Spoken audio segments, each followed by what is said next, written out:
Welcome to my channel. Subscribe, listen, and enjoy my stories every day. I first noticed it about 6 months ago. Emily had always been a bit attached to her phone, but recently, it seemed like she was glued to it. Whether we were out for dinner or lounging on the couch, her thumb never seemed to rest. I'd watch her fingers tapping furiously, her face a mask of concentration. It was unnerving, but I brushed it off as her being engrossed in work or social media. After all, everyone has their distractions. But then there was that day, last Tuesday, to be precise. Emily had been rushing out the door, late for some social event. In her haste, she forgot her phone on the kitchen counter. I glanced at the device, then at the clock. She would be gone for hours. Curiosity got the better of me. I picked up her phone, my mind racing with questions. What was so important that she couldn't put it down? The password was easy to guess. It was her birthday, a number she used for almost everything. My fingers trembled slightly as I tapped in the code. The phone unlocked, and I was met with a flood of notifications. I opened the social media apps, starting with the one she used the most. What I found was unexpected. Emily had been exchanging messages with someone I knew well, my brother, Jake. I scrolled through the conversation, expecting to find casual chit-chat or maybe some planning for a family gathering. Instead, I found something far more disturbing. The message history was almost non-existent. In fact, there were no conversations at all, just images. My heart raced as I opened the first set of photos. They were explicit, intimate pictures of Emily, each one more revealing than the last. My breath caught in my throat. Why was she sending these to Jake? My mind raced, trying to piece together the reality of what I was seeing. I moved to the next set of files and found financial transactions. Each entry was a bank transfer from Jake's account to Emily's. The amounts were significant, enough to raise questions. My hands shook as I realized the full extent of what was happening. My wife was not just cheating on me, she was doing it with my own brother, and it seemed like there was a financial arrangement involved. My initial shock was quickly replaced by a cold, hard anger. I felt betrayed, not just by Emily but by Jake too. How could they do this to me? How could they betray the trust and love I had for both of them? As the realization sank in, a plan began to form in my mind. I knew I needed to confront them, to get answers, but the betrayal was too deep. I wanted them to feel the same pain I was experiencing. I wanted revenge. I needed to make them understand the consequences of their actions. Emily returned home hours later, her cheeks flushed from whatever event she'd been at. I was waiting for her, my mind sharp with anger and determination. When she walked through the door, I watched her carefully, noting her surprise when she saw her phone on the kitchen counter. "Forgot something?" I asked, trying to keep my voice steady. She picked up the phone, her eyes flickering over me with a question. "Yeah, thanks. I must have been in such a rush I didn't even notice." I smiled, but it wasn't a warm smile. "You know, Emily, there's something I need to talk to you about. And it involves you, me, and Jake." Her face went pale, and she froze for a moment, before regaining her composure. "What do you mean?" I leaned in closer, my voice low and dangerous. "You're about to find out. I've seen everything. And believe me, you're going to wish you hadn't." Her eyes widened as she began to piece together what I might be referring to. I could see the realization dawning on her, and with it, the fear. "Listen, she started, but I cut her off. "There's no need for excuses, Emily. You've made your choice clear. Now it's my turn to make mine. And trust me, it's going to be more than just a conversation." As the gravity of the situation settled in, I knew this was just the beginning.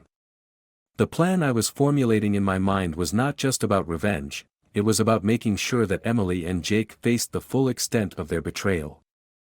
And I was ready to execute it. The tension in the room is palpable. Emily's eyes dart around, searching for escape routes or ways to deflect the conversation. I stand my ground, every fiber of my being fueled by a mix of anger and resolve. Are you going to tell me what's going on? Emily demands, her voice shaky but defiant. What are you accusing me of? I take a deep breath, fighting to keep my voice steady. I've seen everything, Emily. The photos, the money transfers. I know about your affair with Jake. Her face goes a shade paler, but she quickly masks her surprise with a defensive glare. You don't know what you're talking about. There's a perfectly reasonable explanation. I laugh, a bitter sound. A reasonable explanation? It looks pretty clear to me. You've been cheating on me with my brother, and it seems like there's a financial arrangement involved. Emily's eyes flash with a mixture of anger and desperation. It's not what you think. Jake and I. Not what I think. I cut her off. I saw the pictures, Emily. And the money. Don't try to play this down. How long were you planning to keep this charade up? She steps closer, her voice rising. You don't get to talk to me like that. This is a personal matter between Jake and me. It's none of your business. Oh, it's my business, I retort, stepping toward her. You made it my business the moment you decided to betray me. And now, you'll face the consequences. Emily's eyes widen with realization as I pull out my phone. What are you doing? I ignore her question and start typing furiously. I'm making sure everyone knows the truth. I'm sending these photos and transactions to everyone who matters, family, friends, anyone who should know the real Emily. No, she shrieks, lunging for my phone. You can't do that. I hold it out of her reach, my jaw clenched. I already am. You and Jake have crossed the line. And now, you'll both deal with the fallout. Emily's face contorts with a mix of fear and fury. You're ruining everything. This is so unfair. The only thing unfair is what you've done to me, I say coldly. You think you can just walk away from this without consequences?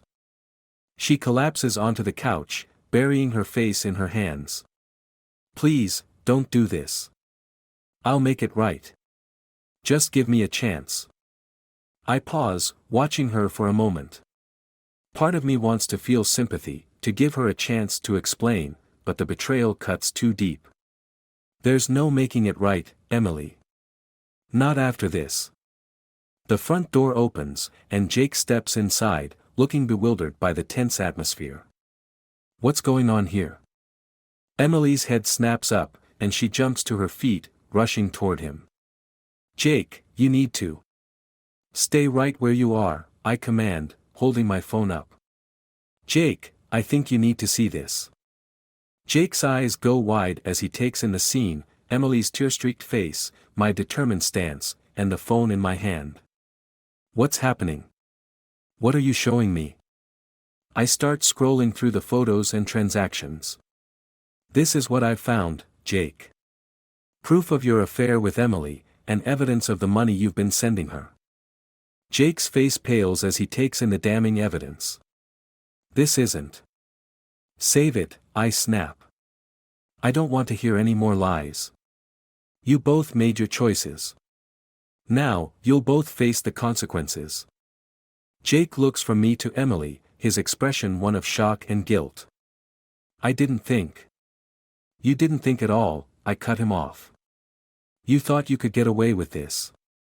But now, the truth is out, and it's going to hurt. For both of you. Emily stands beside Jake, her face a mix of anger and pleading. You can't do this. We can work this out. I shake my head. There's nothing left to work out. I'm done. This is the end of everything we had. With that, I walk toward the door, leaving them behind in the wreckage of their betrayal. The weight of what I'm about to do sinks in, but I don't waver. I'm driven by a cold determination for retribution. As I step outside, I start making calls, reaching out to family and friends, making sure that the scandal of Emily and Jake's affair will be known far and wide. The path of revenge is set, and I am ready to see it through. The damage has been done, and now, it's time for Emily and Jake to face the consequences of their actions. The sun is barely rising as I sit at the kitchen table, staring at the stack of printed emails and photos. The documents are proof of the betrayal I've endured, Emily and Jake's private messages, their financial transactions, and the damning photographs. Each one is a reminder of the shattered trust and my resolve for retribution. The soft hum of the coffee maker is the only sound in the quiet house. My mind races with the events of yesterday.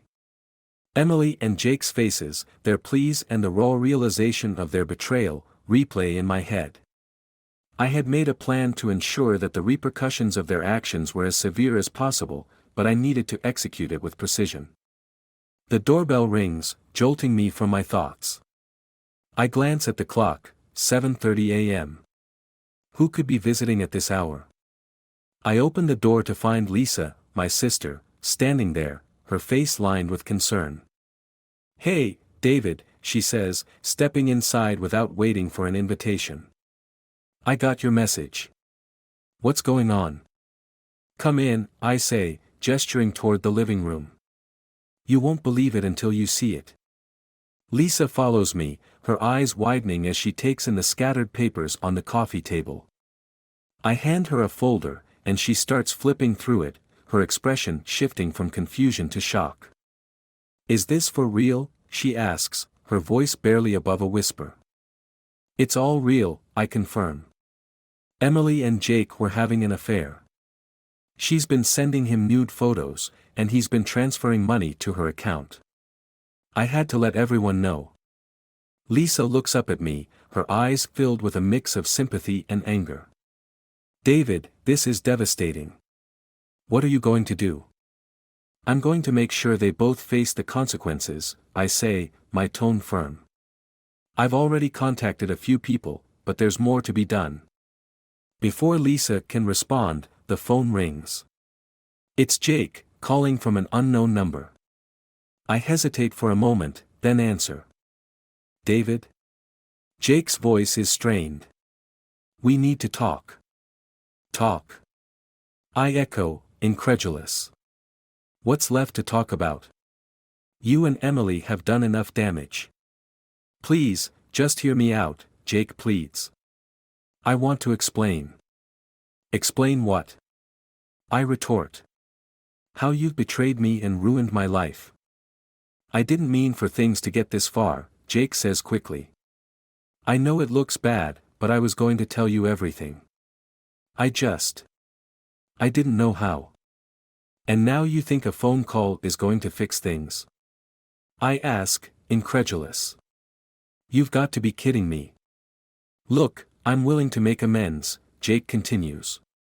"Let's meet and talk this through." I consider his offer, my anger battling with a desire for closure. "Fine. We'll meet. But don't expect any sympathy." I hang up, turning to Lisa. "Jake wants to meet. He's desperate to explain, but I don't know if it's worth listening to." "I think you should hear him out," Lisa says, her tone more thoughtful. "It might give you the closure you need. But be careful. He's probably going to try to manipulate you." I nod, my mind already racing through the possibilities. "I'll be careful."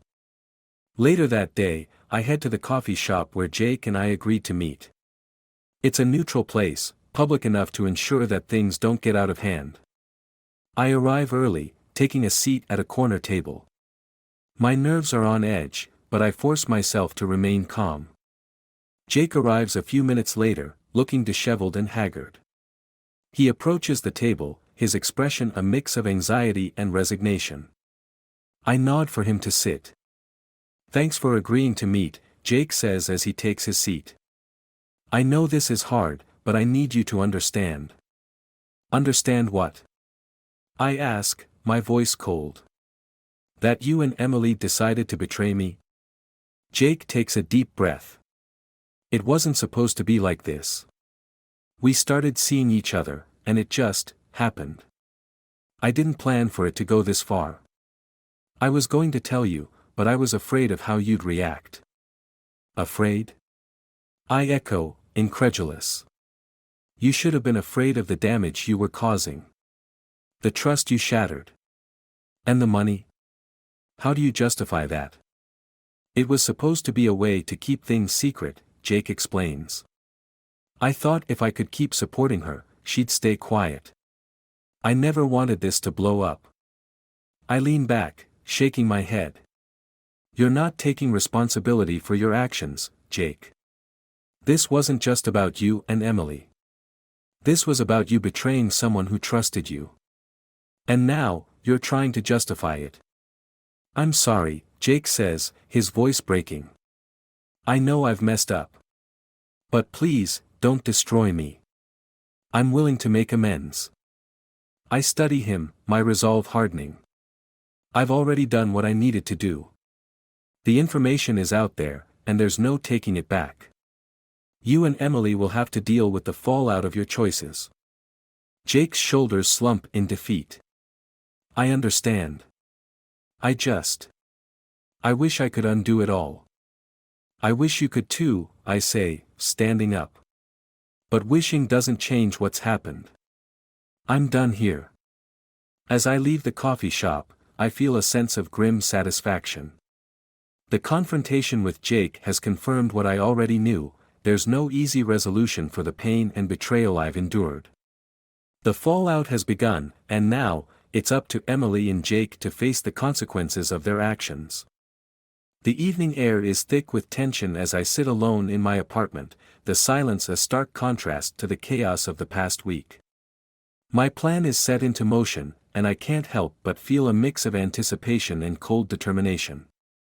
The betrayal by Emily and Jake has ignited a fierce resolve within me. Tonight, their deception will be laid bare in the most shocking way possible. I've arranged for a gathering, an event meant to look casual, but it's designed to expose Emily and Jake's deceit in front of everyone they know. The guest list includes family, friends, and anyone who might be affected by the scandal. I want them to witness the fallout firsthand, to see the consequences of their actions unravel in real time.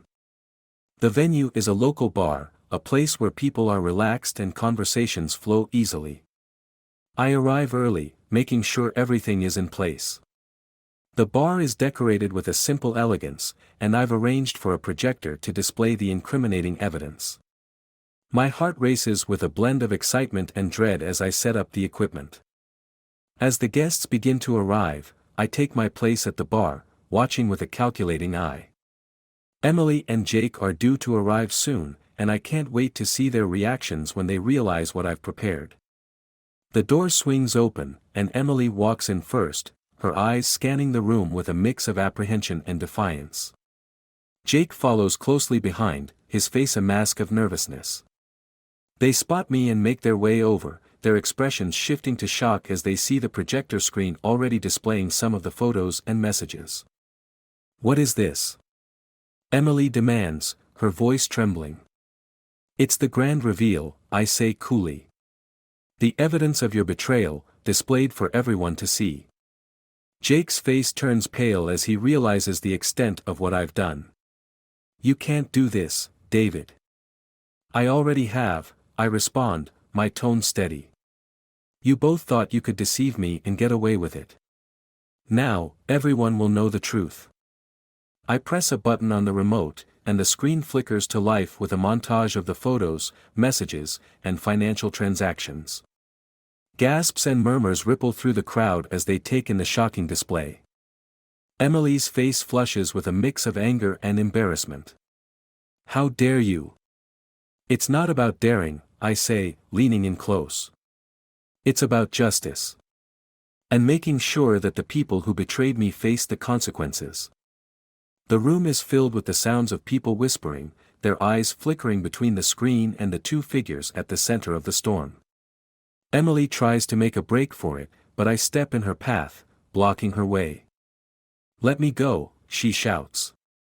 Not until everyone's seen what they need to see, I say firmly. You'll have to face this, Emily. Jake's eyes dart around the room, panic evident in his expression. "David, please. We can work this out. I'll do anything." "It's too late for that," I reply. "You've both made your choices, and now you'll deal with the fallout." The atmosphere is electric with tension as the crowd absorbs the scandalous revelations. Emily and Jake stand there, their shame and anger palpable. I watch them with a sense of grim satisfaction, knowing that their lives will never be the same. As the evening progresses, the crowd grows more vocal. The betrayal they've witnessed stirs up a mix of pity, anger, and judgment.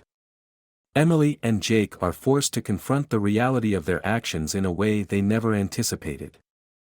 Eventually, the crowd starts to thin out, and Emily and Jake are left standing in the center of the room, surrounded by their peers who can't look at them without a trace of disgust. They exchange a look of desperation and mutual hatred before turning to me one last time. "We're done, David," Emily says, her voice low and cold. "You've ruined everything." "That was the point," I say, my expression unwavering. "You both thought you could betray me without consequences. This is what happens when you underestimate someone's resolve." As they leave, the finality of the situation sinks in. The night has been a whirlwind of emotions, and as the bar empties, I feel a deep sense of closure. The betrayal has been exposed, and Emily and Jake are left to face the consequences of their actions. I take one last look around the emptying room, the echoes of the evening's drama still lingering in the air. The path of revenge has been completed, and the message has been sent. The fallout of their deception will follow them wherever they go, a constant reminder of the trust they shattered and the retribution they brought upon themselves. In the end, it's clear that the scars of betrayal are deep, and the path of retribution has left its mark. As I walk out of the bar, the weight of the past few weeks settles over me, but there's a sense of vindication. The story of deception and revenge has reached its conclusion, and for me, it's a chapter closed with finality and a sense of grim satisfaction.